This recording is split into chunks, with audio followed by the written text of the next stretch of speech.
Hello everyone, this is Ashutosh Tripathi and I welcome you all to my YouTube channel. Today I am going to take up the topic figures of speech. Now for your convenience I have divided this topic into three parts and I am going to take up part 1 today, which consists of simile, metaphor, alliteration and repetition figures of speeches. Let us begin with it. Now what actually a figure of speech is, as you can see, a figure of speech is a deviation from the ordinary use of words in order to increase their effectiveness. Now basically it is a figurative language that may consist of a single word or phrase. Now these figure of speeches are used by the poets to explain or to convey the message to the reader in a more effective way, so that the message which is to be conveyed to the reader can be conveyed in a very effective way. For example, you can say, if we compare two persons, one with or we compare two ladies, one with ordinary look and the other with wearing ornaments. So obviously the lady with the ornaments will look more beautiful. So we can say in this way, the figure of speech is nothing but it is an ornament which the poet uses to decorate the poem. In simple words, we can say a figure of speech is a poetic device. So let's move on to next slide. Basically there are hundreds of figure of speeches, but since this video is being prepared with respect to only 9th and 10th standard, so we will cover the commonly used. Let's move to the next slide now. The first figure of speech that we are going to take is simile. You must have read this figure of speech in your 7th and 8th standard also. Now this figure of speech is comparison based. Now here we are comparing two different things with respect to a common quality. Means there will be two different things, two different persons, objects, and these two different person or objects or things will have a common quality, and with respect to that common quality we are comparing these two things. And the most important point is that we are making the comparison using the words as, so and like. As you can see on your screen, the words as, so and like are always used to make the comparison between two things. Now this comparison is often referred to as direct comparison. Now why this is called direct comparison? Because we know which thing is being compared or which quality is being compared. As you can see in the example, the first example, the girl sang like a cuckoo. The girl sang like a cuckoo. Now here, which two things we are comparing? We are comparing girl and cuckoo. Now what is being compared here? The voice, the singing quality is being compared. Now this singing quality is common to both the nouns, the girl and the cuckoo. So we are comparing girl and cuckoo with respect to their voice or singing quality. Now that is why this figure of speech is called based on direct comparison, as we know which quality is being compared. We'll take up the next example. The room is as hot as furnace. Now again in this example you can say we are comparing the room and furnace. The room and furnace. Now both these things are compared with respect to a common quality, that is hotness. I think you are getting it now. So once again I am going to revise it. In this figure of speech, two different things are compared with respect to a common quality. As you can see in the first example, two different nouns, that is girl and cuckoo, are compared with respect to the voice or the singing quality. In the second example, A room is compared to furnace with respect to hotness. So whenever in the exam you get such questions, you have to explain. The question comes identify and explain the figure of speech. So not only you are supposed to identify, but also explain it. Means you have to justify your answer, how you have identified it. So for example, this if this example comes in the exam, the room is as hot as furnace, so you have to first write the answer as simile, and then you have to give the reason as explanation how you identified it as a simile. So you have to give the reason, because the room is compared to furnace with respect to hotness, or with respect to hotness as a common quality. I think you understood it now. Let's move on to the next figure of speech. Okay, next one is metaphor. Now, metaphor is very much similar to simile. Similar in the sense both the figure of speeches, simile and metaphor, are comparison based. Means in both these figure of speeches we make comparison. The only difference lies is that in simile we were using a common quality to compare two different things, but in metaphor we are not using any common quality. And you might also remember that in simile we were using the words as, so and like. These words are used in simile, but in metaphor, while making comparison, we omit these words. We are not using these words. And as a result of this, this figure of speech is referred to as indirect comparison.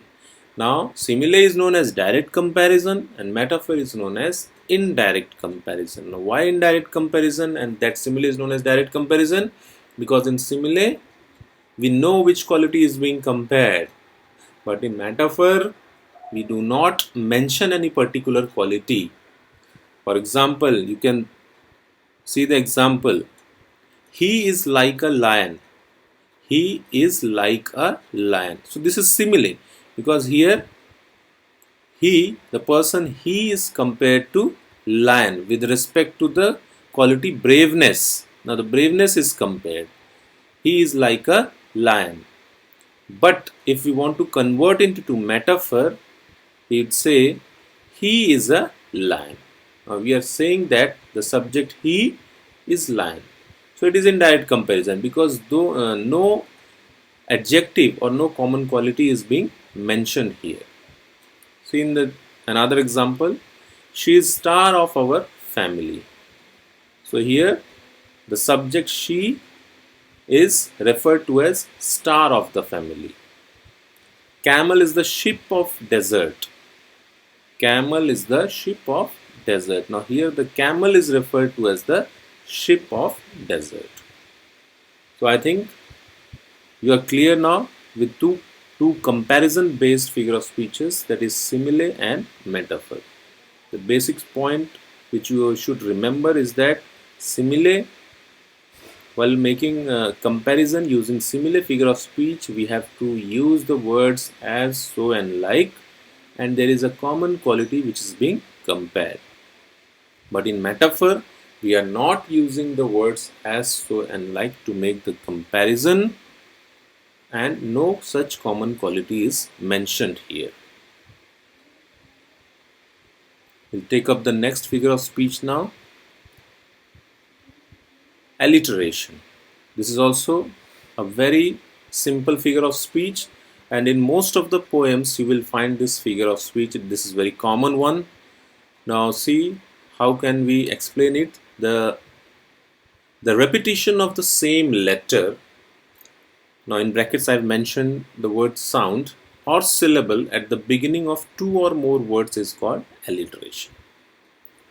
So you should keep in mind that always the repetition of, you're not supposed to focus on the repetition of letters only, but sound of that letter, how the word is being pronounced in the beginning.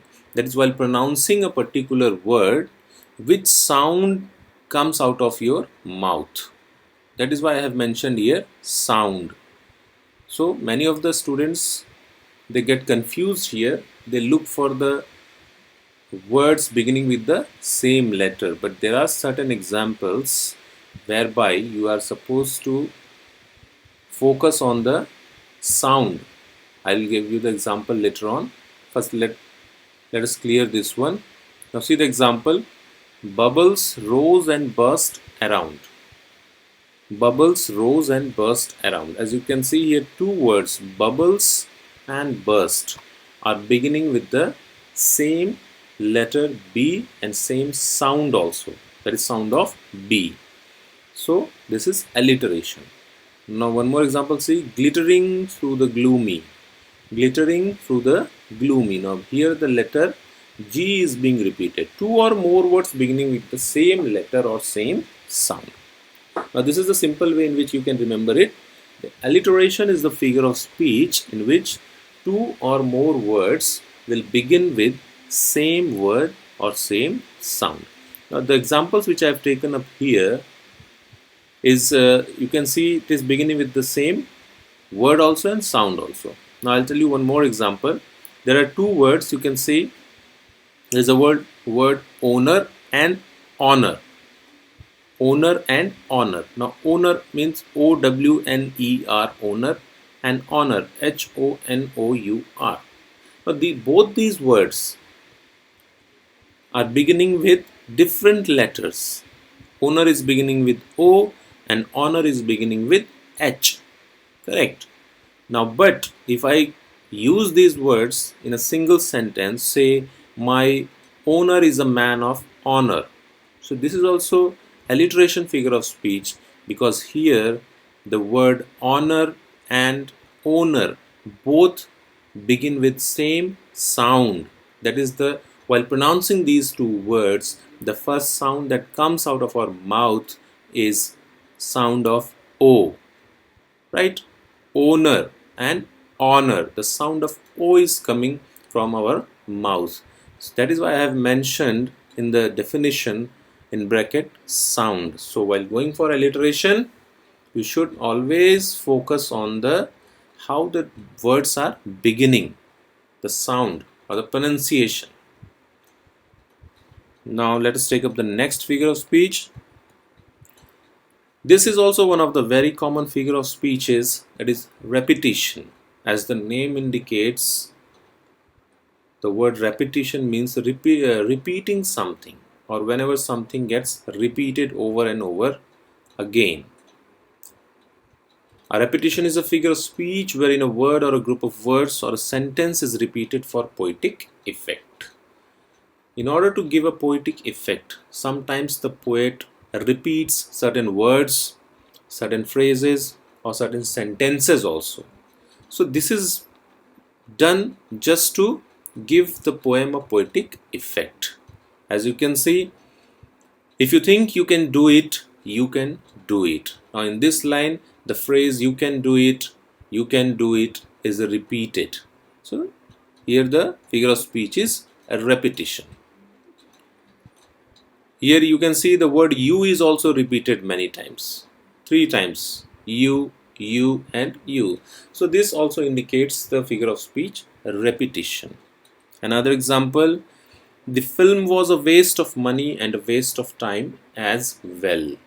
So here a waste and a waste, this phrase is being repeated. This is a very common figure of speech which you must have noticed in the poems which you learned during your childhood when you were in your first or second grade. You might remember the poems like Twinkle, Twinkle Little Star, or Johnny, Johnny, Yes Papa. So all these poems, they are based on repetition figure of speech. You can see that Johnny, Johnny, Yes Papa, the word Johnny is repeated, and Twinkle, Twinkle Little Star, the word twinkle is repeated. So these words are repeated just to give the poem a poetic effect. So here we are done with the 4 figure of speeches, that is simile, metaphor, alliteration and repetition.